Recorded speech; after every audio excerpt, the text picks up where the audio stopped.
Well, it looks like Substack has claimed another. With recent news that we saw of Nick Spencer leaving Marvel to go there to work for Substack with a very good creator-owned package that Substack offered to them, to Nick Spencer, it looks like now James Tynion is doing the very same thing.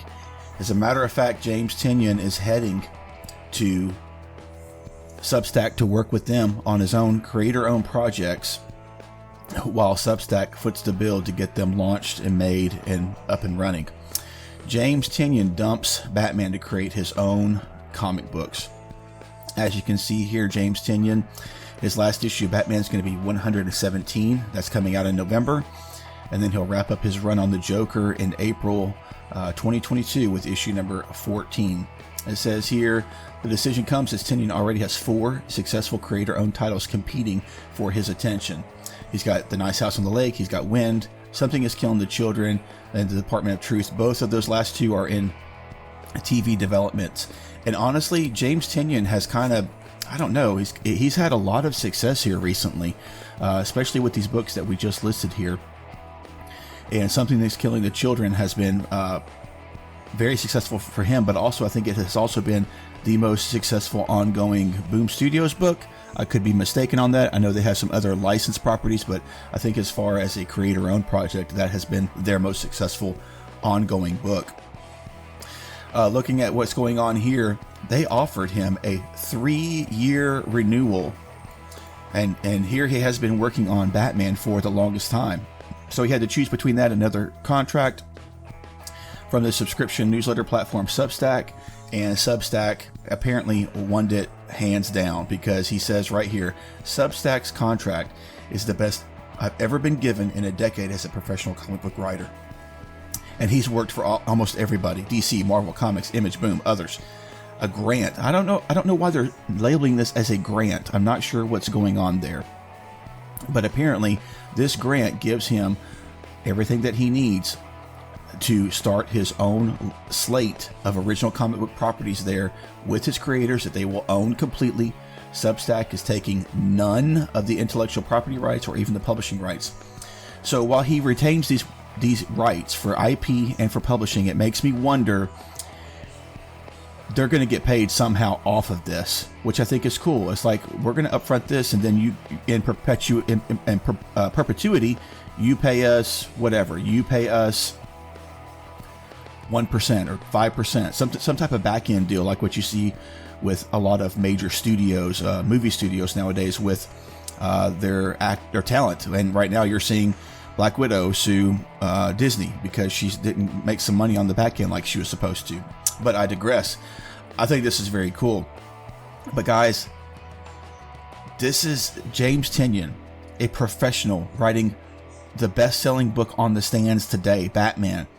Turned that down, along with any other type of creative stuff that DC may have offered to him, to go with Substack.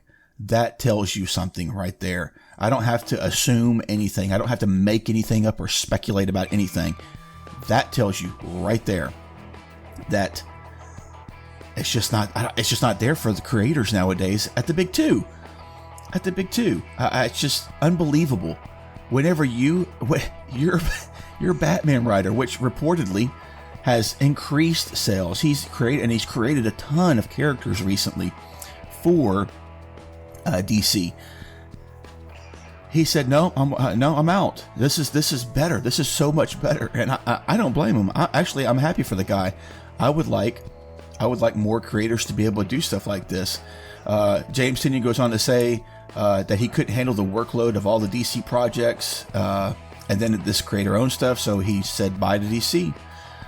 He said, "Instead, I'm going to dedicate my whole brain to building a bunch of really cool stuff on my own terms without having to get permission from any publisher to make it." So good for him. I don't blame him. I don't blame him at all. So now he's become his own publisher. His studio is now Tiny Onion Studios. He's got a horror magazine called Razor Blades. I wasn't even aware that was going on with him. And then he's adding this new line of creator-owned comics that will debut on Substack, but would assumedly eventually be available in other digital platforms and in print. Nothing here says anything about being in print anywhere, but any publisher would be silly to not try to get. He'll have publishing rights somewhere, even at the very least if it's Image Comics, because it's his own creator-owned stuff. But let's take a look at what he's got coming out here. I was very surprised to hear that Michael Avon Oeming is going with him. James Tynion and Oeming are doing a book called Blue Book here, which is some type of UFO themed series that will be launching in September. There's also 4 other books that are named here. They have code names right now, but we have debut times as well. We got Operation Zoo Book. Don't know who that's with. Don't know who any of these artists or additional creative teams are besides James Tynion. Operation Top Lock, Operation Nightmare, Operation Dial Up. One of these is a nonfiction comic. One of these projects will be a prose illustration series that will tie into one of my existing books. So then that means it will tie into one of his current properties. Something's Killing the Children, Wind, Department of Truths. One of them is a novella. One of them is a long-form horror project. I wonder which one that could be. Operation Nightmare, looking at you. One of them is a project that I started dreaming up back when I was a student of Scott Snyder in college. Tynion continues 2 of them. I'll be bringing on some very talented writers to work on with me. Oh, really? Okay. All of them have incredible art, and it would be honest and true to tell you all of those things. Okay, well, good for him. So here we go, right here. This is what's going on with Substack and how to access everything. Tynion's current newsletter will be the through line for these Substack books. While the newsletter itself is free, the upcoming comics will require a subscription fee. So the base tier is $7 a month or $75 a year, which will give you access to all of the Substack comics and additional written posts beyond what the free tier provides. So I guess that means complete access to even what Nick Spencer's doing for this one-time fee. If you're a Tynion superfan, for $250 a year, you can get all of that plus 6 print comics with variant covers exclusive to people at this tier. Interesting. I wasn't aware that Substack was even offering that. What does this mean for James Tynion's other creator-owned comic books? As of right now, there are no plans for Tynion to discontinue his current non-Substack creator-owned comics, even The House on the Lake with DC. As he frames it, the time he spent writing 2 issues of Batman a month and an issue of Joker for DC, he'll instead be using that time for these Substack books and cashing the checks at the bank. Good for him. Good for him. And there's been some speculation already that I've seen. Who's going to come after him? Who's going to come after James Tynion? What are they going to pull up on him and take him out? They're not going to do anything. I respect James Tynion as a writer, but also James Tynion is part of the LGBTQ community. He's protected. They may still come after him. They may still come after for something stupid.